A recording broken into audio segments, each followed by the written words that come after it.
Akkam jirtu daawwattoota keenya kabajamoo baga gammaddan congratulations isin jechuu barbaada jechuudha. Kitaabni Hayyicha Diimaa hin gaabbu kan jedhu online gadi dhiifamee jira jechuudha. Biyyoota Awurooppaa namoonni jirtan guyyaa kaleessaa irraa kaastanii jechuudha. Desembarii guyyaa 23 guyyaa kaleessaa na fakkaate achirraa kaastanii online an guyyaa har'aa kana jechuudha xalabatanii yookaan ajajatanii of biraan geessanii dubbisuu ni dandeessan. Gatii murtaateen gatii baay'ee salphaateen kitaabni Hayyichaa gadi dhiifamee jira. Afaan Oromootiin eebbifamuuf deemu sun gadi dhiifamee jira. Bitattanii dubbisuu ni dandeessan. Gatiin isaa meeqa kan jedhullee isinittiin hima. Magaalaa hanga muraasa keessatti Awurooppaa keessatti illee kan gadi dhiifame jechuudha. Daawwattoota kiyya Afrikaa keessatti hanga ammaa gadi hin dhiifamne. Isa sanillee isiniif hin qooda. Baga deebiin gara chaalaa keenyaa dhuftan namoonni haaraa taatan subscribe godhaa, video like godhaa, yaada video irraa isinitti mul'ate. Comment jalatti na barreessuun dagatinaan isiniin jedha daawwattoota kiyya. Jalqaba irratti kan ittiin eegallu jechuudha Obbo Jawaar Mohammad akkuma beekamu jechuudha qabsoo itu geggeessaa jira. Video darbe keessatti akkuma isiniif tuqee ture jechuudha daawwattoota kiyya dhiibbaa inni godhe walgayii akka piippiin ta'aa jirtu isiniif gabaasuun kiyya ni yaadatama jechuudha. Sababuma sanii wal qabatee jechuudha daawwattoota kiyya waa hedduutu dubbatamaa jira ammallee jechuudha. Sallee gara fuulduratti gaafa wanni sun ifa baate maal akka ta'e walgayii kanarratti waan dubbatamee jira. Videoon gad dhiifama sanillee kan isiniin ga'u ta'a. Har'a immoo oduu gammachiisaadha jechuudha daawwattoota kiyya Obbo Jawaar Mohammad kitaabni inni yeroo dheeraa itti dadhabaa ture diina hedduu ittiin horatee fi akkasumallee hordoftoota baay'ee ittiin horatuuf deemu jechuudha. Kitaabni hin gaabbu mata duree hin gaabbu jedhu jechuudha. Osoo hin eebbifamin duratti gama onlaayinaatiin gadi dhiifamee ture. Namoonni hedduun keessallee na gaafataa jirtan googilii nu godhaa ni bitannaa waan jedhamu in dubbisnaa namoonni jedhu hedduudha jechuudha.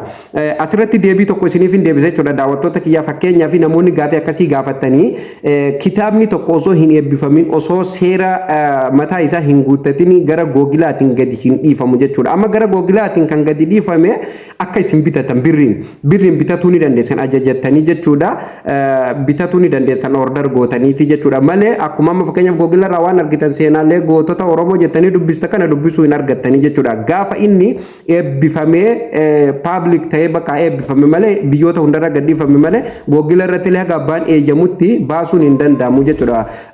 Maybe namoonni kitaaba san bitatee dubbisaa jiru barru achirra jirtu sanii bakka gara ofiitti jijjiiree yookaan barreesseellee yaada itti dabalee yoo fedhe barreessee yoo fedhe bakka akkuma akkatti gara googilaa fiduu ni danda'a. Sanuu hundaa miti. Sanuu yoo eeyyama argateedha jechuudha. So kanaaf saniin alatti hin danda'amu jechuudha. Walumaa galatti googila goduun hin danda'amu. Googila irra kaa'uun hin danda'amu jechuudha. Osoma danda'amee iyyuu kitaaba Hayyicha keenya akkamiin osoo inni bu'aa tokko irraa hin arganne gara googila fiduu nu barbaachisa hin barbaachisu jechuudha. Osoma danda'amee jechuudha nu hin danda'amu. Kan danda'amu amma biyyoota Ameerikaa keessatti gadi dhiifamee jira. Ijoolleen gara Ameerikaa jirtan onlaayinaan ajajattanii mana keessanitti isinii dhufaa order godhatanii fidattanii dubbisuu ni dandeessan. Mee kitaabuma kanatti hayyoonni Oromootii fi mootummallee irratti wal lolaa jiru kana mee dhuguma rabbitti bitadhaatuma dubbisaatii waanuma isa keessa jiru sanii nu dhageessisaa mee dhuguma rabbitti jechuun annan ajaa'ibee bar kitaabni kun kitaabuma akkam jedhee hedduu na dhibe jechuudha dhugaa rabbi. Kanaafuu baga gammaddan isiniin jechuu barbaada dhugaa rabbi ani kitaabni Obbo Jawaar Mohammad haala kanaan gurguramuutti arguu isatti baay'een gammada. Baga gammaddeen siin jedha Obbo Jawaar Mohammad asumaani. Dabalataan kitaabni kun doolaara meeqatti argama doolaara meeqatti bitatuu dandeenya jettanii kan yaaddottanis hin dhabamtan jechuudha. Gatiin isallee beekamee jira doolaara 50 jechuudha. Doolaara Ameerikaa 50 takkaan bitattan jechuudha. Kitaaba abbaa tokko 50 bitattanii jechuudha. Daawwattoota kiyya baay'ee bareeda gaa doolaara 50 jechuun waan guddoo miti jechuudha. Doolaara 50 jechuun yaa'u waan guddoo miti jechuudha daawwattoota kiyya.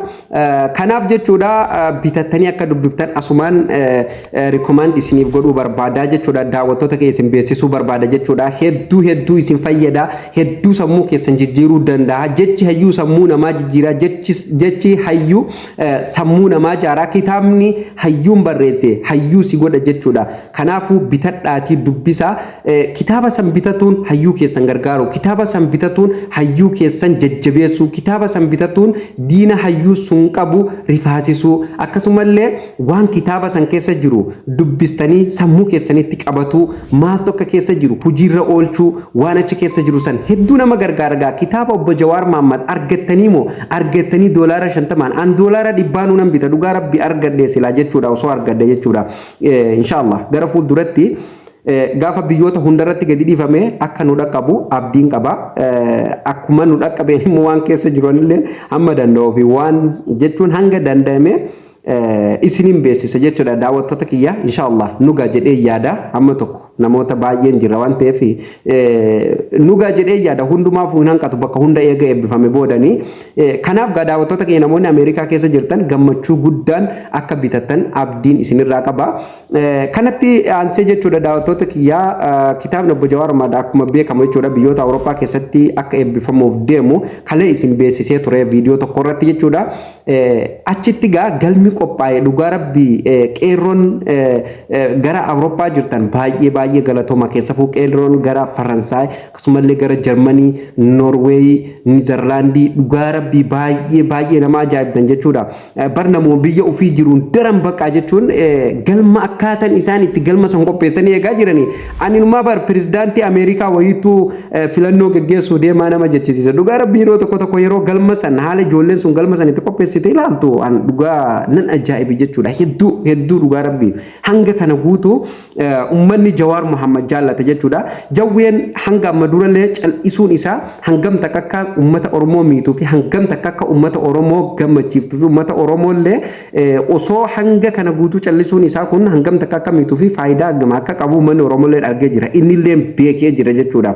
So kanumaaf Obbo Jawaar Muhammad cal'isuun isallee qabsoo akka ta'e hubadha. Maaliif cal'ifni hayyummaadhaa jennanii beekadha. Namni cal'isuun beekumsaa jedhan maaliif waan tokko inni dhiyoon tana fakkeenyaaf waa'ee dhimma lammaa magarsa irratti dubbatee ture jechuudha. Namni tokko waan tokko yoo godhuu dadhabe yoo danda'e ni godhu yoo godhuu dadhabe immoo ofii isaati nama waa godhuurraa yoo waan san ofii godhuu dadhabee miti namallee waa godhuu dadhabee mi akka nama miine dhaabbatee of ilaaluu keessaa harka guuratee dhaabbatee garamitti akka deemtuu fi garamitti akka mataa qabattu ilaaluun hayyummaadha jechuudha. So kanaaf Obbo Jawaar Mahmad eega mana hidhaatii bahe jechuudha haala inni keessa jiru Oromoonis hanga tokko malee guutuun waan irraa beeka jedhee yaadu hin qabu jechuudha. Kun ogaa kitaaba hin gaabbuu gadi qabatee gadi nu bahe kanaaf callise jechuudha. Hajjichi amma qabsootti seenee waan jiruuf jechuudha. Walumaa galatti kitaabni isaa guyyaa muraasa booda ni eebbifama. Kanaaf baga gammaddan isin jechuu barbaada. Daawwattoota kiyya qeerroonni gara Awurooppaa jirtanii haala gaariin immoo akka eebbisiiftanii diina akka garaa gubdan abdii qaba. Diina biraan baanu diinan warra mootummaatii fi warra garee PP deeggaruu fi kanan jenne kuni diina keenya miti obboleeyyan keenya malee siin hin gowwoomina laal. Kuni qabsootu akkana qabsootu namuu gamana jedheetuma akkasii sin godhe malee warri mootummaa deeggaruullee diina keenya miti obboleeyyan keenya haa qeeqanii wanni qeeqamu wanni hin qeeqamne gabaayyuu hin qabdu waan qama qabduutu gabaa qaba jechuudha. Haa qeeqanii rakkoo hin qabu jechuudha ni qeeqamuu isaa nan jaalladha. Diina keenya jechuun daawwattoota kiyyaa ijoollee kana osoo hin taane warreen kanarraa addaatu jira jechuudha. Ni beektanani kana jedhee gaa jechuun seerri miidiyaalee namaaf hin eeyyamu saba namaa maqaa tuqanii waan tokko jechuun so kanumaaf walumaa galatti kitaaba isaa haala gaariin akka eebbisiiftaniif abdiin qaba jechuudha. Qeerroon Faransaay, qeerroon Noorweey akkasumallee qeerroon Niizerlaandi hundumti keessanuu Jarmanii hundi keessan gaa daawwattoota kiyyaa inumaa silaa walirra deemtanii eebbisiiftanii hedduu namatti tola gammachuma kanaafuu walirra deemtanii tan Faransaay gara Jarman xiyyaaraan dhatte jechuudha. Tan Niizerlaandi illee gara bakka hundumtuu warra biyya ollatti kan konkolaataa walitti dhufuu dandeessan konkolaataa walitti dhuftanii kan xiyyaara walitti dhufuu dandeessan xiyyaara walitti dhuftanii jechuudha. Kitaabni kun haala oowwan haala ajaa'iba ta'een haala nama hedduu ajaa'ibsiisuun otoo eebbifame baay'ee natti tola jechuudha. Kitaabni Obbo Jawaar Muhammad kitaaba akka kitaaba nama biratti ilaalamuu hin qabu jechuudha. Waa'ee kitaaba kanarratti namoota baay'eetu jechuudha. Obbo Jawaar Muhammad illee qeeqa inumaa maqaballeessi adda addaa irratti oofuutti jiran jechuudha. Gama sooshaal miidiyaatti yoo argitan barreeffama tokko jechuun yeroo laaltu nama kolfisiisa dhugaa rabbii waanuma namni silaa osoo waan nama madaaluun yookaan waan nama san fakkaatuun bar kijibni kunillee kan dhugaa fakkaatutu jira hubadha. Kijiba dhugaa fakkaatutu jira bar kan fakkeenyaaf namoonni tokko wanni kun dhugaadha janii waanuma sobaa kana dhuga janii fudhatantu jira. Waan akkasii sanillee silaa osoo namarratti hojjetanillee silaa rakkoo hin qabu. Namoota tokko amansiisuuf ni yaalanii garuu waan ijoollee daa'imaa amansiisuu hin dandeenye yaada dadhabaa dhugaa rabbii barummanni keenya kun tokko yaada dadhabaa yaada hayyuun hin malle yeroo irratti maxxansanii oofan baay'ee keessa namaatu ka haa ta'u Jawaar Mohaammed kana hundarraa quba hin qabu namoonni na arrabsuu barbaadanillee na arrabsaa dhukkeen irraa kaasaa jira jechuudha garuu incitii mootummaan isinitti kenne wokaa'u saba keenya irratti gidiraa dalagamaa shira uummata keenya irratti xaxamaa jiru Facebook jarri isin beekun jarri PP isin beekun maqaa kiyya fayyadamaati dhukkeen irraa kaasaa arrabaa miti garagalchaan arrabsaati garuu Facebook biraa banadhaati rakkoo fi akkasumallee shirachi keessatti deemaa jiru keessan naaf ergaa jedhee jira jechuudha waan ajaa'ibaati wanni inni dubbate jechuudha daawwattoota kiyya qabsoon akkana qabdi jechuudha namni siyaasa akkana jechuudha laal sigalee miti dhukkeen irraa kaasaa arrabaan bakka ufeeyyamee jira bara amma karrabsuu barbaadan dhukkeen irraa kaasaa jedhee jira jechuudha naatu isiniif eeyyame garuu rakkoo ummata keenya irratti hin qoosina waan ummata keenya ni miidha jettanii yaaddan maqaa jarri hin beenneen Facebook banadhaati keessan naaf ergaa jedhee jira jechuudha dhaamsi keenyallee kanuma jechuudha kun jajjabeeffamuu qaba jechuudha maaliif namni yeroo qabsaa'u dabballee qabaatuu qaba basaasa qabaatuu qaba hayyuu qabaatuu qaba durriyyee qabaatuu qaba siigalee maaliif durriyyeelleen guyyaa tokko si fayyaddi dabballeelleen guyyaa tokko si fayyaddi qabsoommaan basaasa fi dabballee hin qabneeyyuu beekadha qabsoo miti tana hubadha dhugaan isiniin jedha maaliif qabsoo wanni akka nama basaasa fi dabballeetti hincitii diinaa dabballee jechuun bar jechuun waa hedduu amma dabballee kana namni hin beeku jechuudha siigalee hedduun nama dabballummaa maal akka taate namni beeku hin jiru biyya biratti dabballummaa fi basaasummaan bar maallaqa guddaatu kaffalamaa fi mootummoota gurguddaa addunyaa amma basaasota qaban basaasa saniif birrii guddaatu kaffalama jechuudha siigalee maaliif hincitii diina fakkaateeti baasee sii fida jechuudha siigalee jechuudha yaadni obbo Jawaar Mohaammed jedhe sun dhugaa rabbii jajjabeeffamuu qabaa qeerroon Oromoo keessafuu ijoolleen biyya ambaatii fi biyya keessa jirtanillee qeerroon jajjabee mataa tuuta hin dagatina waan hayyuun keessan isinin jedhe kana qabaddaa sirritti qabaddaa dhugaa rabbii waan maallaqa piippiin isinitti kennitellee guutuu fudhadhaa jee jira jechuudha fudhadhaa usaa eessaa fidan dhuga baanaa qabeenyi ka haati tantee sabbata jalaa baaftee gibira jettee itti kennitu ka haati kenkee sabbata hiikkattee ispoortii jedhanii dhufanii irraa fuudhan sani jechuudha kan abbaan kan kee lafa cinaa tokko gurguree gibira jedhee cinaa tokko kennu jechuudha ka biraa bakka biraatti hin dhufne jechuudha siigalee miti